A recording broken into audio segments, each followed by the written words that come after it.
안녕하십니까, 이태윤입니다.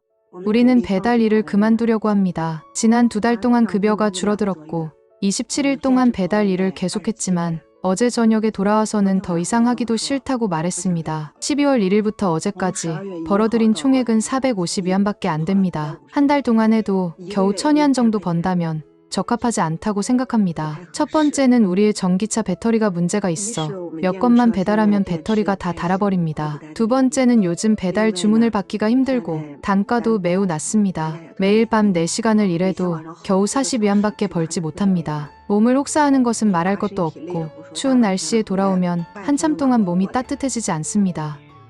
중국 경제는 계속해서 악화하고 있으며 청년 실업률은 여전히 높은 상태입니다. 그 주요 원인은 내수 시장의 침체와 해외 시장의 위축, 그리고 외국 자본이 점차 중국을 떠나고 있기 때문입니다. 2024년 12월 말 상황을 보면 해고 사태가 점점 더 심해지고 있으며 북경, 상해와 같은 대도시들 역시 예외가 아닙니다. 오늘은 중국의 실업 대란을 다루어 보겠습니다. 12월 19일 한 명의 북경 여성이 인터넷에 글을 올렸습니다. 그녀는 가족 모두가 실업 상태라고 밝히며 이는 중국 민중이 직면하고 있는 어려움을 사실 그대로 보여주고 있습니다. 이 글은 빠르게 인터넷에 확산했습니다. 글에 따르면 그녀는 작년 1월부터 실직하고 집에서 전업으로 아이를 돌보고 있으며 건설 현장에서 일하던 남동생은 10월에 실직했다고 합니다.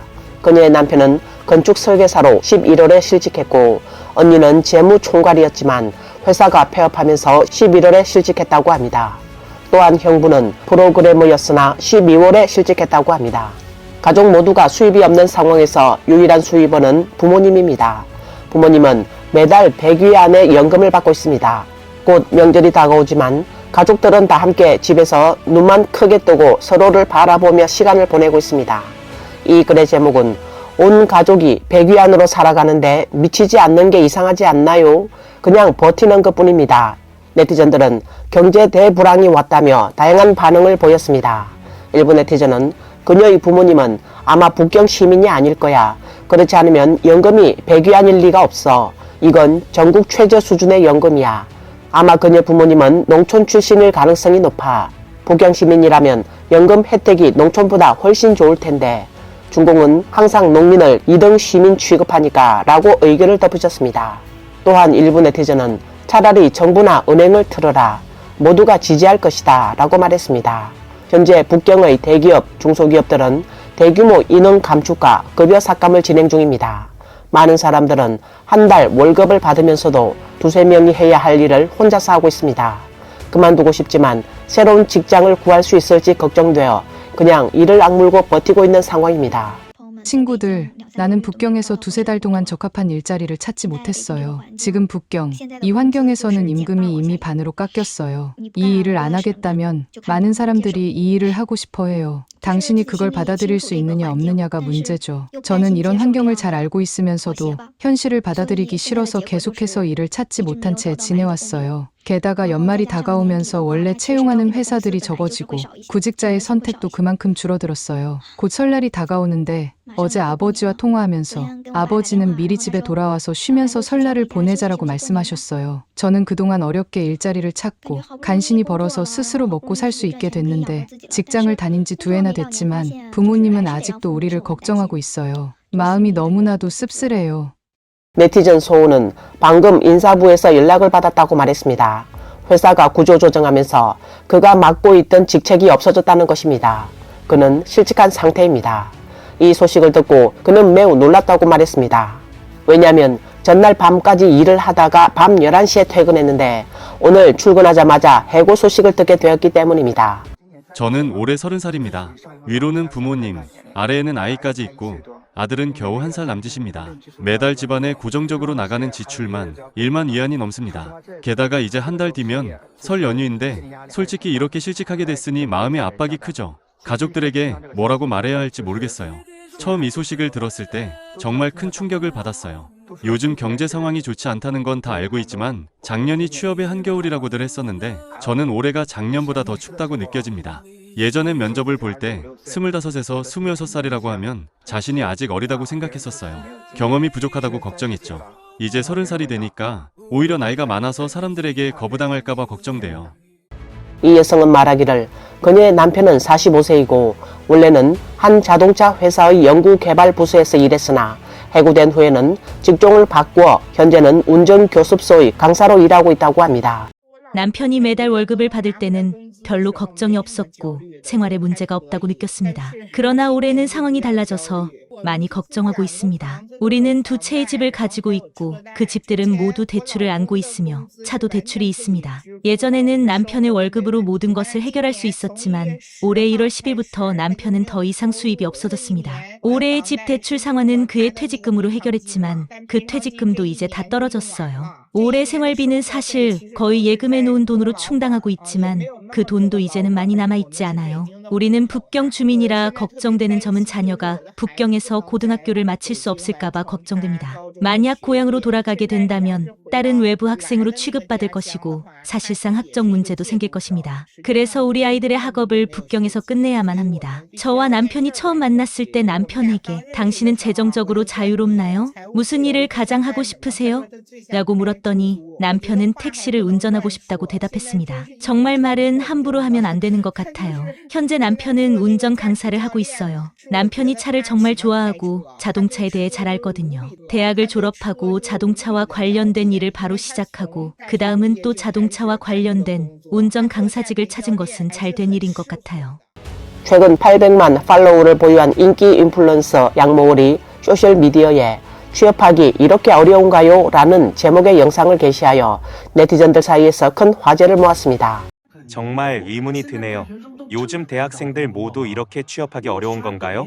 제가 틱톡을 스크롤하면 10개 중 8개는 가을 채용 제로오퍼에 관한 이야기예요. 북경대학 박사, 5대 석사도 취업 못하고 그런 사람들이 짧은 영상에서 농담하거나 기숙사로 돌아가서 오늘 면접 후기를 나누며 울기도 합니다.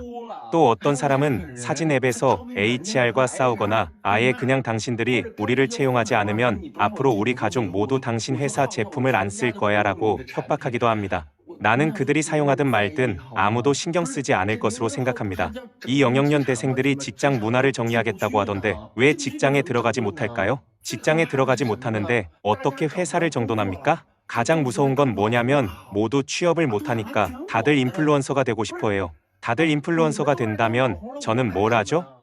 그 비디오가 공개된 후 많은 네티즌이 양모월을 비난하며 자기 배가 부르면 굶고 있는 사람을 비웃는다. 남의 고통을 조롱하며 자기 우월감을 만족시키는 건 정말 지나치다고 비난했습니다. 양모월은 종종 비디오에서 자신이 북경대학 졸업생이라고 강조하며 자조적으로 북경대 바보라고 표현하고 말했습니다. 이 사건이 확산된 후 그의 북경대 학력에 대한 의문이 제기됐습니다. 한 네티즌은 그의 학력 배경을 파헤쳤고 그에 따르면 양모월은 고등학교 시절 고관 자제들이 몰려있는 북경 사중에서 공부했으며 예체능 특기생으로 전국 전매대학에 입학한 후 학부 졸업 후에는 추천을 통해 북경대에 진학해 대학원 과정을 진행했다고 밝혔습니다. 이 영상이 공개된 후 곧바로 인터넷에서 큰 파문을 일으켰습니다. 일부 네티즌들은 반대운동을 벌이며 양모월에게도 직접 구직의 고통을 맛보게 하겠다고 선언했습니다. 그의 행동에 대한 분노가 커지자 양모월은 급히 해당 영상을 삭제하고 사과 영상을 게시했습니다. 그는 자신이 진지한 주제에 부적절한 표현을 사용해 많은 사람의 감정을 상하게 했다고 해명했습니다. 하지만 댓글창에선 네티즌들이 그를 용서하지 않았습니다. 한 네티즌은 늦었다. 공공연대생은 원한을 오래 간직한다. 이제 우리가 너의 직장을 정리할 차례다 라고 주장했습니다. 플랫폼에서 보이는 바에 따르면 양모월의 11월 23일 기준 구독자 수는 약 877만 명이었으나 그 다음날 아침 8시쯤 그의 구독자 수는 약 855만 명으로 급감했습니다. 하루 만에 약 22만 명의 구독자가 이탈한 것입니다.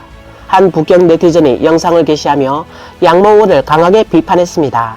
그녀는 나는 이미 충분히 노력하고 있다며 매일 아침 7시에 집을 나서 밤 11시, 12시쯤에야 3,000위안짜리 오래되고 낡은 작은 원룸에 돌아간다고 말했습니다. 이 영상에 대해 많은 네티즌이 댓글을 달며 밑바닥 사람들이 노력을 안 해서가 아니라 출생부터 인생의 길이 정해져 있다는 것이라고 언급했습니다. 그 북경 네티즌이 올린 영상을 보겠습니다. 저는 북경중앙재정대학교 컴퓨터 석사입니다. 제 구직 요구사항은 매주 초과 근무는 2일 이하, 지하철 통근 시간은 4시간 이하, 주말 휴무가 가능하고 오보험 일금이 제공되는 직장을 원합니다. 제 희망급여는 1만 위안입니다. 위의 5가지 조건 모두 충족되기를 요구하는 건 아니고 그중 3개라도 충족되면 괜찮습니다. 2년 동안 저는 3번의 직장을 가졌지만 오래 다닐 수 없었어요. 회사의 경영 상태가 좋지 않아 해고되거나 회사가 급여를 지급하지 못했기 때문입니다. 저는 지금 북경에서 살아가기가 힘들어졌어요. 이게 제가 노력하지 않아서인가요? 북경에서 자라면서 아침 출근 시간에 혼잡한 풍경을 경험해 본 적이 있나요? 저는 매일 4시간을 지하철에서 서서 가요. 앉지 못합니다. 그리고 지하철에서 언제든지 컴퓨터를 꺼내서 계획을 수정할 준비를 해야 합니다. 아침 일찍 출근해서 밤늦게 퇴근하고 1년을 그렇게 살아도 제 월급은 당신의 광고 한 건보다 적습니다. 당신이 혹시 저와 같은 배경을 가지고 있다면 북경대학교 대학원 진학을 추천받을 수 있을까요? 고급 차를 타고 고급 아파트에 살 수 있었을까요? 당신은 모든 자원을 독차지하고 시대의 혜택을 누리고 있는 사람인데 이제는 다른 사람들이 당신의 밥그릇을 빼앗을까 걱정하는군요. 당신이 고기를 먹을 수 있지만 다른 사람을 비평하지는 마세요. 보고서에 따르면 양모울의 1에서 20초 광고 영상의 가격은 32만 위안이고 21에서 60초 및 60초 이상의 영상 광고 가격은 35만 위안에 달한다고 합니다. 북경에서 구직이 어렵듯 상해도 마찬가지입니다. 30세의 이 석사 졸업 여성은 최근에 해고됐습니다. 저는 올해 30살이고 석사 과정을 마친 후 상해에서 거의 6년간 일해왔습니다. 이틀 전에 HR에게 연락을 받았고 회사 실적이 좋지 않아 계약을 갱신하지 않기로 했다며 보상금은 N으로 주겠다고 했습니다. 사실 9월 말부터 해고 소식이 돌았기에 이번에 해고 통보를 받게 된 것에 큰 놀라움은 없었습니다. 남편은 제가 해고된 소식을 듣고 계속 저를 위로하며 최근 몇 년간 상해의 취업 환경이 정말 안 좋다고 말했어요. 많은 중소기업이 해고하고 있고 저만 해고된 게 아니라는 점을 강조했습니다. 상해의 네티즌인 야야의 남편은 이미 2개월째 실직 상태고 이제 그녀도 해고 위기에 처해 있습니다. 상해에서 연말 전에 일자리를 찾을 수 있을까요? 오늘 저는 하루 휴가를 내고 아들을 학교에 보낸 후 기분 전환을 하려고 해요. 남편은 2개월째 실직 중이고 아직도 직장을 못 찾았어요. 앞에 해고 파도가 가라앉기도 전에 또 한 번의 파도가 일어나고 있어요. 저도 해고될 가능성이 있다는 소식을 들었어요. 회사가 40%를 감원한다고 하더라고요. 저에게도 그 감원이 닥칠지 모르겠어요. 우리 집은 매달 9,000위안의 주택담보대출이 있고 생활비와 상해에서의 월세를 더하면 한 달에 거의 1만 4,000위안이 들어요. 생활 압박이 정말 커서 우리가 도대체 어떻게 해야 할지 모르겠어요. 나이가 들어가면서 위로는 부모님, 아래로는 아이들, 그 사이에는 대출과 생활 압박까지. 저와 남편은 둘 다 인터넷 산업에서 일하고 있는데 지난 몇 년간 취업 환경이 계속 좋지 않았어요. 큰 회사 작은 회사 할 것 없이 모두 감원 중이에요. 감원되지 않은 사람들은 지금 이중 부담으로 일을 하고 있어요. 상해에서 올해만 수십만 개의 회사가 문을 닫았다고 들었어요. 이번 인터넷 업계의 감원 파도 저도 아마 피해갈 수 없을 것 같아요. 감원은 우리 같은 상해에서 일하는 사람들이 마치 지옥의 깊은 구덩이에 빠지는 것처럼 느껴져요. 이력서를 보내고 보내도 인생에 대한 의문만 생기네요. 여러분 안녕하세요. 저는 2021년에 중국에 돌아왔습니다. 그 전에 저는 제품 디자인을 전공했는데 졸업 후 미국의 향수 디자인 회사에서 1년간 일하고 돌아왔습니다. 그 당시에는 코로나 때문에 항공권을 구하는 게 매우 어려웠고 항공권이 수십만 원에 달했어요. 그래서 그때 그 회사가 저를 구해줬고 그곳에서 1년 더 일할 수 있었습니다. 하지만 2021년에 돌아온 후부터 계속 취업을 시도했지만 매번 면접을 가면 그 회사들은 제 작품을 받아놓고는 아무 응답도 하지 않거나 제 경험이 부족하다며 거절했어요. 계속 돌고 돌아 저는 아직도 일을 찾지 못하고 있어요. 그래서 계속 온라인에서 그림 작업을 하면서 미술 일을 했고 그동안 아르바이트로 서빙도 해본 적이 있어요. 그런데 몇 년이 지나고 이제는 구직할 때마다 제 결혼과 출산 여부를 묻는 질문을 받게 돼요. 이게 더 큰 문제를 만들고 제가 직장을 구하는데 더 큰 걸림돌이 되고 있어요. 도대체 어떻게 해야 할지 모르겠어요. 최근 몇 달간 중국의 대규모 해고 현상이 점점 심각해지고 있지만 중공이 발표한 실업률 통계에 따르면 11월 실업률은 오히려 감소했다고 발표되어 광범위한 의문을 불러일으켰습니다. 상해의 한 블로그는 실업에도 조건이 있다고 설명했습니다. 첫째, 반드시 도시 거주자여야 한다. 농촌 거주자는 농업이 가능하므로 실업으로 간주하지 않는다. 둘째, 이전에 일한 경험이 있어야 하며 사회보험을 1년 이상 납부한 기록이 있어야 한다. 그래서 대학 졸업 후 취업하지 않은 사람은 실업자로 간주하지 않는다. 왜냐하면 직업을 가져본 적이 없기 때문이다. 셋째, 자발적으로 퇴사한 경우는 실업으로 간주하지 않는다. 반드시 회사에서 해고당하고 해고 증명서를 발급받아야 한다. 넷째, 3개월 이상 지속적으로 일한 경력이 있어야 한다. 임시직으로 일했다면 현재 일이 없다 하더라도 실업자로 간주하지 않는다. 왜냐하면 유연한 고용 형태이기 때문이다. 위의 조건들을 고려했을 때 본인이 실업자로 분류될 자격이 있는지 다시 한번 생각해 보세요. 그가 언급한 내용을 확인한 사람들은 많은 의문을 제기하고 있습니다. 오늘 뉴스는 여기까지입니다. 시청해 주셔서 감사합니다.